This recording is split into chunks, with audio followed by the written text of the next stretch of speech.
What's going on, guys? Zuko back with another War Within video. Hope you're all doing very well. We are on the PTR. I'm living in the future again. It's future Zuko.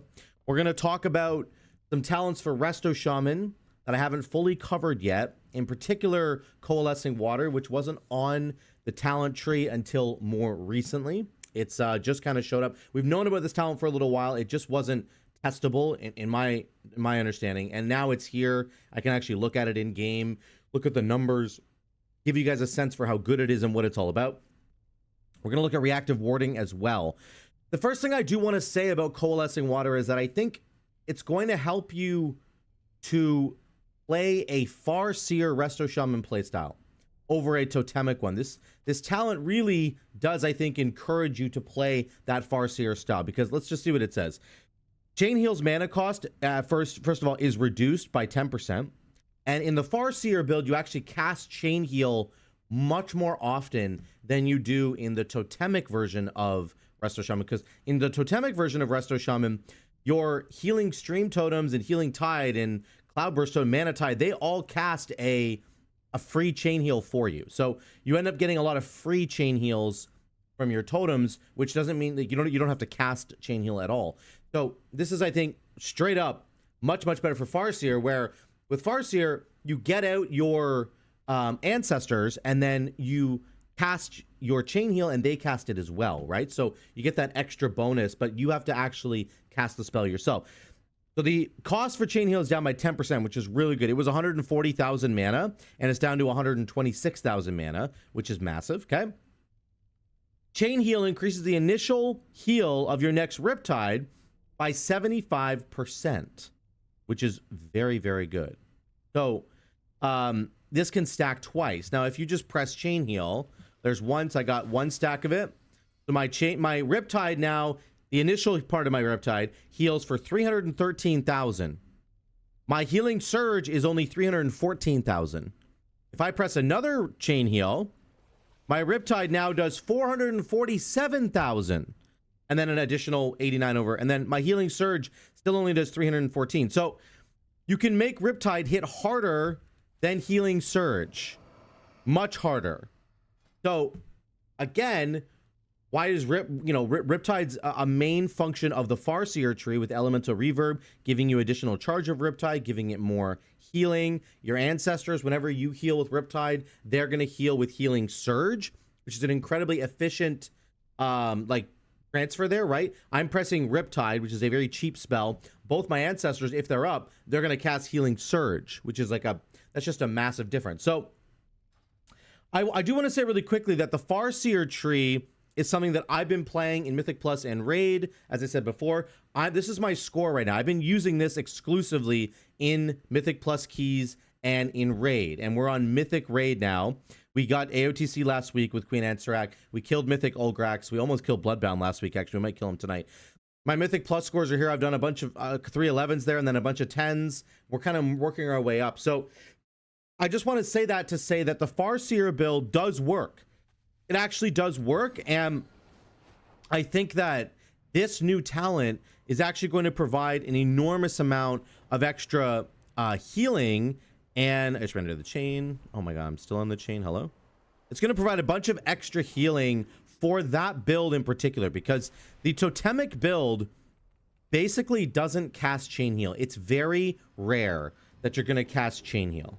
Now, it's not to say that you couldn't still try it. And I do think that your Chain Heals that are cast from your totems will trigger this. Let's just test that right now. I actually hadn't tested that yet, but we're going to test it right now. So if I cast a Healing Stream Totem, let's see if it gives me a buff of Coalescing Water. It does, which is great. So there you go. You can cast your Healing Stream Totems if you're doing Totemic. And there we go. We cast 2 of them and we've got a big Riptide. Then you can send the Riptide. Now, again, if you're playing Totemic, it really just isn't. It's really not about you casting Riptide or Chain Heal that much at all. It's about healing your Surge Totem, doing a ton of healing on its own. The Healing Stream Totems do a ton of healing as well. It's really more about that and about the bonuses that you get from your Surging Totem, which are very strong. Very cool. But for Farseer Shaman, casting Riptide represents an enormous amount of single target healing a lot of triage that you can do in a raid scenario where you might have to really triage certain members who have like a debuff on them. Farseer really helps you to do that a lot better, because again, every time you hit that Riptide, you're also getting a healing surge, which is super important. So that's the difference I'm trying to draw there. I'm not saying you can't run this as a totemic Resto Shaman. I'm just saying that the synergy isn't really there. The Farseer one has much more synergy because your Farseer, your ancestors are always copying what you're doing, and you can unleash an incredibly cheap, efficient Riptide that does an enormous amount of healing, and on top of that, you're going to get your ancestors healing again. So I think this is really cool. This really plays into how Farseer Resto Shaman works. You get a couple chain heals going, and then you get a massive Riptide plus a couple of healing surges from your ancestors. Do a couple more chain heals over here. Your ancestors are copying the chain heals for big group healing, and then boom, you do another Riptide over here, and it's just constantly better. Even if you were only ever getting one stack of the value of this, it's very strong. It makes it just as good as healing surge, right?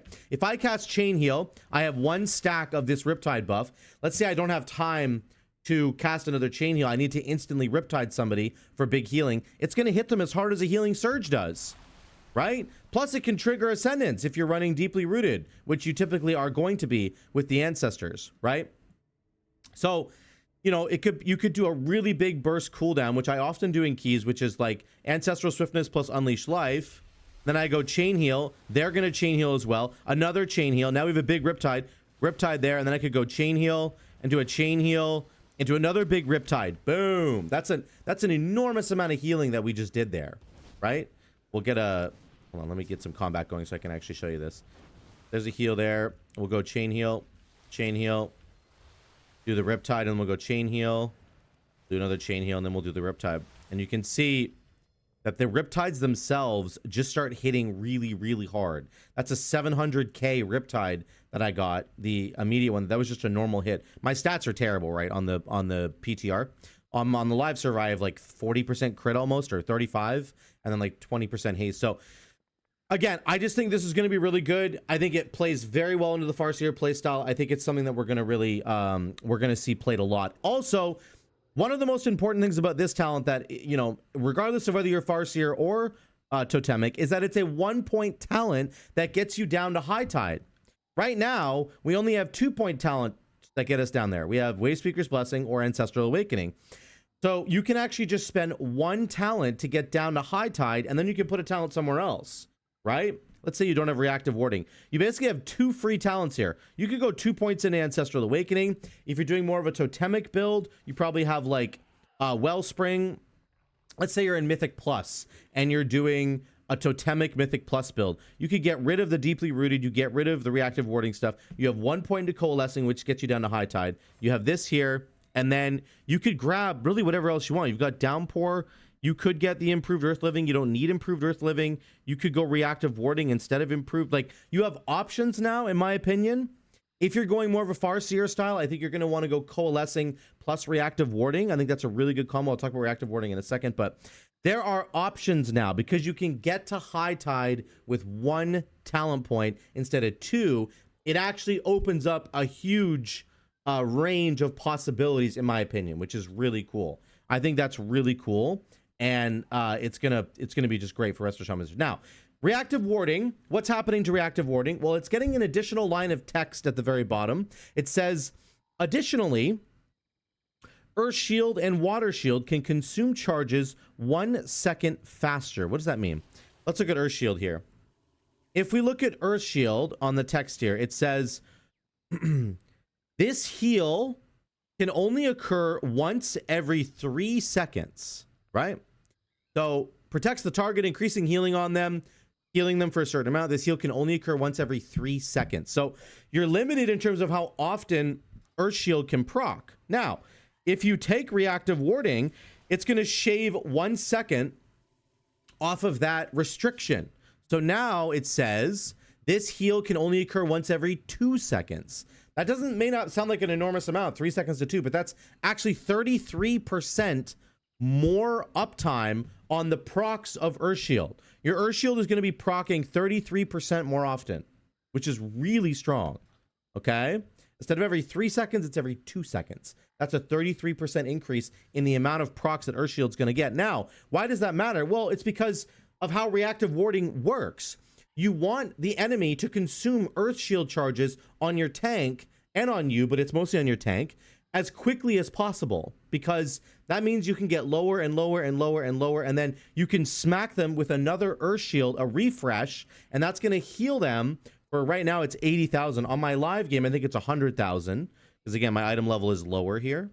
So I think it's like 100,000 per stack. So, and then if you combine that with Farseer, you've got 12 stacks of Earthshield instead of 9, which is a massive difference. So now the Earthshields are getting consumed faster, so they're healing the target, let's say your tank, more often. On top of that, the lower they get, they're going to get quicker lower, which means you can refresh the shield. And if it's 100,000 per stack and you have 11 stacks that you're refreshing at the very bottom amount, that's a 1.1 million heal. I've had Earthshield with reactive warding hit for like 2-3 million on my tank when I refresh the shield. Even if they're only missing like 6 or 7 charges, that's still 600,000 or 700,000 healing, and it can crit. So then you have like a 1.2, 1.5, 1.6 million healing. Because we have extra critical heals from white water, it's even bigger than that. So to me, this small little text of getting 1 additional second off of the proc rate, or like improving the proc rate, essentially, this is a massive deal. It's going to consume Earthshields quicker, which means every time you refresh it, you're getting more value out of the refresh. And Earthshield only costs 50,000 mana.